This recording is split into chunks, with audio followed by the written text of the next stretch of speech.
అని 5వ అధ్యాయం కొరింథీయులకు రాసిన పత్రిక 5వ అధ్యాయము 11వ వచనం. ఇప్పుడైతే అంటే దేవుడు బిడ్డ అనబడిన వాడు ఎవడైనానో జారుడు కానీ ధనాపేక్ష గలోడు కానీ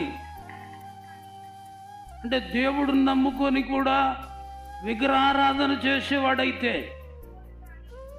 దేవుడు నమ్ముకొని బూతులు తిట్టేవాడైతే, దేవుడు నమ్ముకొని ఫుల్లుగా తాగేసేవాడైతే, దోచుకొనివాడు కానీ అయ్యున్న ఎడల అట్టి వాడితో క్రైస్తవుడైనా ఇక్కడ రాసిన లక్షణాలు ఉన్నోడితోటంట విశ్వాసంగా ఉన్న క్రైస్తవుడు స్నేహం చేయకూడదంట.